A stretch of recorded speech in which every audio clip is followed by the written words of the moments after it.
In this video, I am going to take a look at two defensive snaps from the Lions preseason loss to the Chargers last Thursday night in Canton, Ohio. This is more so going to be a commentary about the position, the secondary group. It's understandable that Lions fans would have had a visceral reaction, maybe overreaction, to losing two quality DBs in the same week. Unbelievable injury situation with Ennis Rakestraw Jr. once again, and then Dan Jackson, the seventh round pick, who appears to have gotten injured maybe during the game or even beforehand. In the case of Jackson, he's out for the year at this point. Rakestraw, who missed all of last season as a rookie, a lot of us, myself included, very excited to see him perform in this preseason, kind of to get an idea of maybe where he would fit in the outside cornerback ladder with Terrion Arnold, DJ Reed, Amik Robertson, and then the veteran Rock Ya-Sin. Like I said, I have film of two of the tackles that Rock Ya-Sin played. He made a cameo in that game against the Chargers. Me personally, given the secondary situation that they've got there now in Detroit, I would advocate for Ya-Sin not playing at all the rest of the preseason. And this is a little bit of a commentary or an attempt to assuage maybe your fears or anxiety now that two guys have already gone down. It really kind of reminds me of how brilliant a signing it was for Amik Robertson. He's my personal favorite, a huge fan of Carlton Davis III as well. But some of you know my affinity for Robertson and the way he plays, the way he can shift between a nickel DB and an outside cornerback if the situation requires. He basically adds depth at two spots. And so in my attempt here to calm down anyone who's upset and frustrated about injuries happening already, Robertson almost counts as two as far as cornerback depth. Let's call it 1.5 or maybe 1.75. That's a little bit of a elevation by me because I think so highly of his coverage skills and his competitive nature. His game against Justin Jefferson in Week 18 last year was virtuoso, right? In my opinion, it wasn't all straight man. Don't get me wrong; they mixed things up, but he competed at all three phases. He competed at the line of scrimmage, on the jam, after the jam, and then at the catch point. Just a brilliant performance, if you ask me. The depth that's stacked there, I think, looks better than 2024, but I understand there will be people who say it doesn't. It's the same because all we've done is exchange DJ Reed with Carlton Davis III, right, who's now in New England. I actually really like the acquisition of Rock Ya-Sin. He was in Baltimore in 2023, and we're going to focus on a couple of plays here, so I'll break up the commentary, which is essentially the large majority of what I wanted this production to be. So here's the two plays that I want to take a look at. Both of them are Ya-Sin's tackles on the right-hand side of the defense. It'll be the top side of our screen. I will break down the play concepts. As a Lions fan, you're probably familiar with some of it, but Detroit under Ben Johnson and with Jared Goff at quarterback certainly doesn't run these things really at all. This is quarterback counter read, or what a lot of people refer to as bash. You generally have the tight end and the running back on the same side when you're going to get bash or QB counter read. So you've got the two offensive linemen from the left are generally pulling to the right. In most iterations, it's the guard with the kick-out block, and then the tackle following through and wrapping for one of the linebackers. The Chargers, kind of change this up a little bit, and they do this with the guard and the center. So slight variation there. And O'Connor just makes a real mess of this by jamming the guard, who's a little bit slow, if you ask me, getting out of his stance. You can see the center and the left tackle have already moved, and the left guard is just now getting out of his stance. O'Connor blasts through, and you've got Trey Lance, who played a whale of a game, if you ask me, reading the edge defender. Well, if you're reading this edge defender, it's a give. The only problem is they've got the nickel coming off the edge. That nickel doesn't put himself in good position at all as the force defender. And then lo and behold, here comes Ya-Sin. To talk about Ya-Sin a little bit, when he signed with Baltimore in 2023, I did a large-scale film study. He had actually just finished playing with the Raiders. And so I saw him and Amik Robertson, which is where I first kind of got some knowledge of Amik Robertson's game. I looked for big things for him. I thought he was going to be a great option for the Ravens, third, maybe fourth corner to use. And in 2023, it didn't work out. But this was a hell of a tackle on Omarion Hampton. I still want to break down this concept for you. If you are familiar with it, my apologies for wasting your time, but I thought these were two things that maybe Lions fans didn't see a ton of from a scheme standpoint, because Ben Johnson really had no need to run them with Jared Goff at quarterback, and neither will John Morton.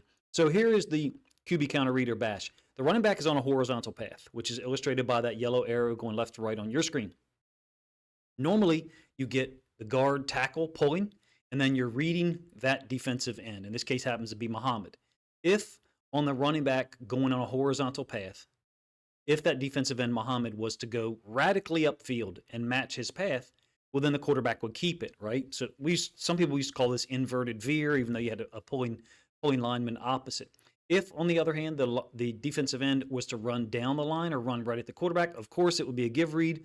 Well, Detroit's in the perfect call. They snuffed this out multiple times. I thought 4 times they were in the perfect call for certain play calls, certain schemes or concepts. Only this time the nickel defender kind of is unable to keep his feet, and I think has also taken a bad angle, so he doesn't force this thing inside at all. And it, as an aside, it actually does look like Trey Lance had some awareness of the nickel defender. He kind of glances over there. You can see his helmet move a little bit. He may just be taught to do that every time he's running this concept. Why? Because the running back is running the sweep path directly into the area where the nickel defender could theoretically play a factor. In this case, he ended up giving it anyway. Hampton gets stung by Ya-Sin on a low tackle on a 3rd and short to create that 4th and 1. Of course, they scored on the touchdown pass on the very next snap. So moving forward a little bit in the game, I don't think Ya-Sin was a guy that I looked at as a great tackler. I think he was just savvy, smart in coverage, doesn't overcommit early like we kind of saw with Ennis Rakestraw Jr. For lack of a better way to compare it to you, I would say he compared to Amik Robertson in a lot of ways when I saw the film. Maybe a little less quick, but certainly as combative. I didn't see him make a ton of plays on the ball. I'm talking about the film that I watched prior to 2023 and then during the 2023 season when he really was disappointing. Ronald Darby outplayed him for large stretches and earned more time on the field. A somewhat conceptually similar play, QB power read. You're still getting a sweep path by the running back, and it's to the side of the tight end. So the sweep path is that horizontal path parallel to the line of scrimmage, and the Lions are in the exact same or a very similar, stunt as the last one. The defensive end collapses, so it's a give read for Trey Lance. The pulling guard would lead the way if Lance kept it.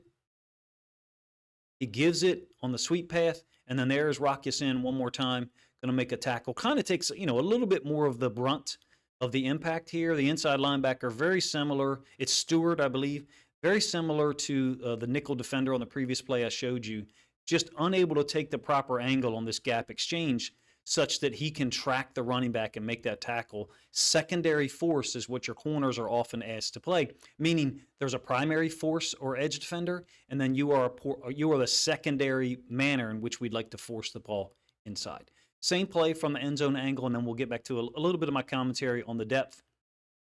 I felt kind of bad for leaving so much commentary here, so I went back and edited this a little bit to get some film in here to break down some concepts, even though it's not stuff that's Lions related, because you guys won't be running this hardly at all. There's the gap exchange.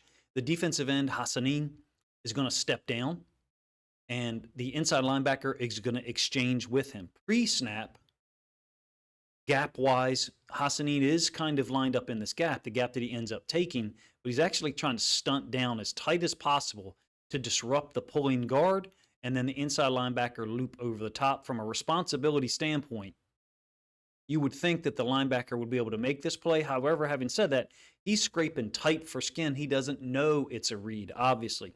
The guy that I think kind of gets himself a little bit out of the position is Avonte Maddox, who he may be called upon to play a little bit more in this week's preseason games. The Lions did sign 2 corners, 2 outside corners, one of whose name I'm really not going to be able to pronounce correctly. But Maddox might be someone that slides a little bit more to the nickel and plays more in the next couple of preseason games, even though he is a veteran with some good film out there as well. He ends up too far in this direction. I think he's about 1.5 yards too far in, such that he can't redirect, but he's reacting to the down blocks, the wave of down blocks on the front side, and then possibly having to fit off tackle. So he's being put in conflict. So is Stewart. Lance reads it correctly. Really nice play. And then, of course, like I said, Rock Ya-Sin ends up getting knocked off balance, but is credited for another nice tackle.